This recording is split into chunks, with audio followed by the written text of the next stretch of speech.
What is going on, my friends? Cubs fan Han here for another Dragon Champions video. And as you guys can tell, I sound like the Grim freaking Reaper in this video. I've gotten really sick and I've been just taking it easy on content. And I was just like looking at my Dragon Champion stuff and I was like, oh my gosh, I haven't got you guys a video in like 6 days. And so I have to get you guys a video. So this video is brought to you by Powerade, which has been my lifeline, keeping me free of all of the sickness. Actually, it's not. You're not even curing me. Why am I even drinking you? I don't know. All right. So again, I apologize for it. I've thought about waiting until my voice came back to make a video, but the show must go on, and so maybe I need to put subtitles up or something. I don't know. I don't know what to do about it. But anyway, we're going to talk about the characters in this game that I most want maxed. Now, this is not going to be a free-to-play or a pay-to-play list. It's just all characters considered. These are the characters I want maxed. And I'm pretty much only going to be considering the characters that are released. So like, you know, who doesn't want a maxed out more Doom right now? Just look at his kit. It's in the game.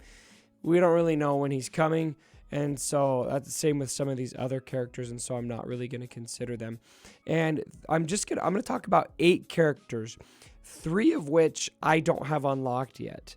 And one of which is due to a big boo-boo on my part. And so let's actually start there. Wonderlula. I do not have her unlocked. I became so preoccupied with the Soleus event.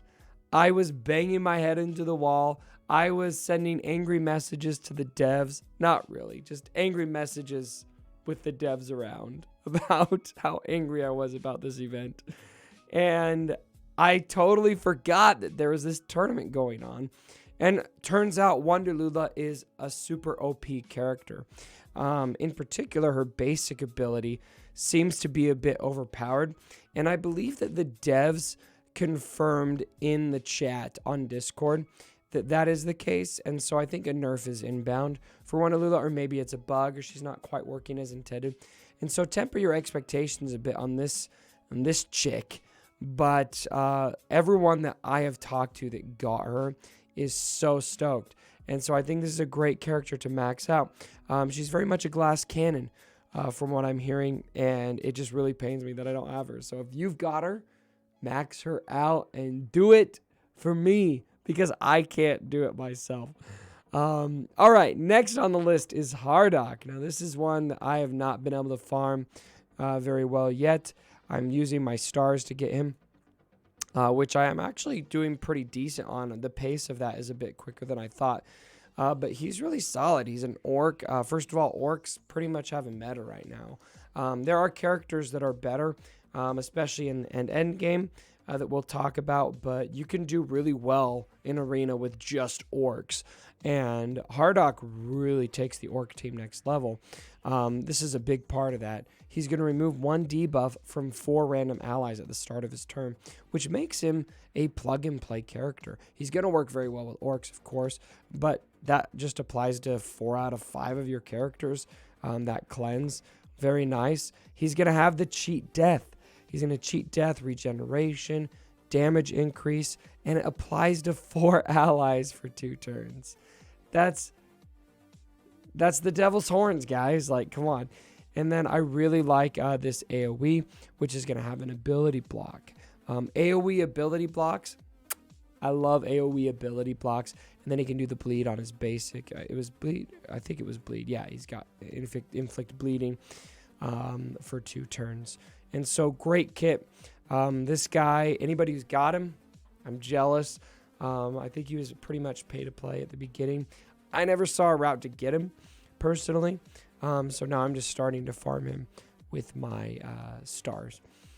Nighteel is the next one. Now, it is pretty safe to say Nighteel and Soleus have a meta together right now in the arena. Them and orcs are both pretty important It's kind of which route you want to go. This is more an end game route. Orcs are kind of more beginning game. And she's just, man, she's dope. Look at her kit here. She's going to gain accuracy, critical hit for all elves. She does a lot of healing. Let's see. She's got a cleanse right here, and she's got the direct synergy called out with Soleus, which is very solid as well if you did unlock Soleus, and that's a lot of cleansing going on right there. We got the damage increase. So not only is she a cleanser, not only she's going to be able to heal, she's going to increase the damage to all allies for 2 turns. And that's so valuable because it's plug and play. You don't have to run her with elves. You don't have to just run her with Soleus. You can put Tromgar in here. He's going to benefit from that. And so that's very, very solid to have as well. And then her first special deals a lot of damage. It's got the ability block. And then right there on her basic, she's going to be able to do damage through shield, which is also very beneficial. So she hits decently hard. She's my main farming focus right now. In fact, I'm paid to play farming her right now. I just got those shards right there. And I'll probably buy a pack so that I can keep up on my Dracoins and unlock her, because I think she's going to kind of be a must for my current Soleus squad. Quick honorable mention, as my voice cracks, is Revel. He's got a great AoE, somebody that I really wish I had. I just haven't had time yet. Now we're going to talk about the top 5 here. These aren't in order necessarily, but Zentara is one of my recent additions to the squad, and I love everything about her kit. She is very difficult to kill because she heals so much. She restores abilities, restores random ability for random ally, and then all 3 of these abilities have healing components to them. So deal 330% magical damage to energy, recovering the same amount of health. So she recovers the health that she deals, direct 1v1 health steal. And then she's got this sacrificing a little bit of her health, but that's fine because she can regain it, healing all allies by 500% of her magic damage. So you want to increase her magic damage. A lot of the healers heal based on their magic damage. And then deals 200% magic damage to enemy, heals the lowest health ally by 100%. So everything she does, she's healing somebody. She's healing herself. She's healing the lowest person on her basic. She's healing everybody and taking a little bit away from her on her first special when leveled up completely.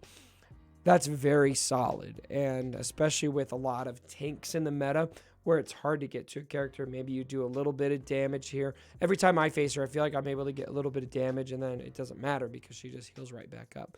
And so right now, I'm working on using her, but I've just been using my abilities on Soleus, and we all know how hard those are to come by. And so nothing going there yet. The next one on my list is Kinley. Maybe the most underrated tank in this game. Kinley, I don't see him used nearly enough. He's super, super good. He's very, very challenging to kill. And a lot of that is going to deal with the dodge increase that he gains. And that doesn't come until level 2. But not only is he going to be taunting, but he's going to dodge quite a bit. That's very, very challenging. His attack abilities aren't as much. But then also, he's going to recover 20% health at the start of his turn. And so every time he goes, he gets more healthy. He's very hard to kill. And then he does have a leadership ability, but I don't think anybody's really using that. I'm personally not. So it's mostly that dodge chance and this 20% health recovery, and he's naturally pretty tanky. And this taunt doesn't start on cooldown. You can do it right away. And so this is a very, very good tank to have. And he is plug and play. You don't have to run him with pandas. Soleus is a must, all right? I agonized probably more than I ever have for a legendary character in any game for Soleus. This guy was so hard to get. And my orcs were under leveled. You know, I was only, I think, level 56 when I got him. And so I have to own that I was, you know, not quite technically qualified for the event. So it's on me for trying to jerry-rig it. But it was still very anger-inducing. But Soleus is great. His basic does a lot of damage. He can do a pretty solid heal on his first special. And he's able to give all of these buffs, including Cheat Death, which I don't have upgraded yet. I'm getting close, to the ally of your choosing. And so I really like giving this to Tromgar because he's going to get all this and everybody's going to be forced to attack him. And even if they can get through him, he'll cheat death for 2 turns. So that's very solid. His leadership ability is good too. It's only going to apply to members of the order though. So all members of the order receive a 25% physical damage increase, magic damage increase. All allied humans get counterattack chance increase for each living human. All allied elves get 5% crit chance, 5% potency, blah, blah, blah. It's very good stuff. And then this unique ability is also very solid as well. When the battle starts, all allied humans receive armor increase for 3 turns. And I feel like armor increase is very good. And then human healers and tacticians receive cheat death for 3 turns. And that cheat death does hit here at level 2. So you want to run them with those because that's very, very solid. So Soleus, very high on the list, our first legendary character. I want to max this full out, ladies and gentlemen.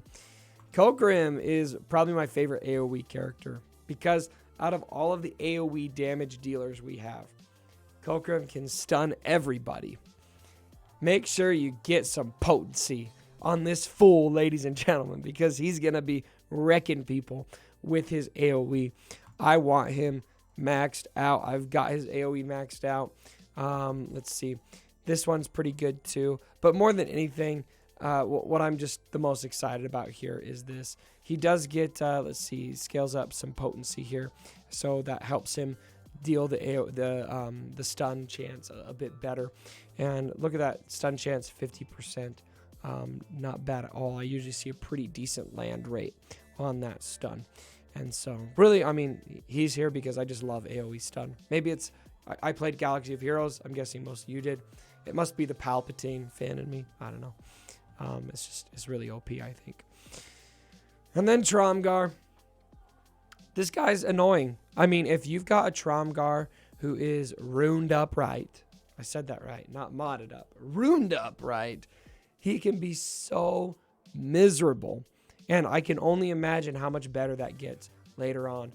I definitely want him maxed out. I don't see him not being in my squad for quite some time. The taunt is going to give you the counterattack, and he can stun on his basic.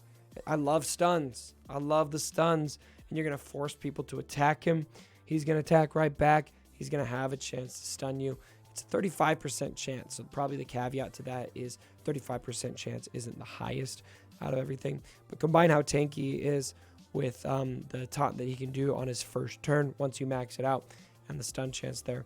Now, his leadership ability is not to be scoffed at either. He's got the potency increase. And then his unique ability, which is going to deal with his defensive and offensive stance, where he's going to have more damage or have more armor based on which stance he's in on when he taunts. And I think that's a really cool, creative, clever way to design a character. All right, ladies and gentlemen, what do you think about my list? Again, running through it again, it was Tromgar, Kokrim, Soleus, Kinley, Zentara, and then out of my unlocked, I had Nighteel, honorable mention of Revel, Hardock, and Wonder Lula. Who are the characters you guys most want maxed out? Let me know down in the comments below. And how are you feeling about Dragon Champions so far? I really just am continually impressed by how quickly the devs are responding to community feedback. It's really awesome to be a part of this community, and I can't wait to see where this game goes. All right, everyone, let me know what you think down in the comments below. And as always, my brothers, don't forget,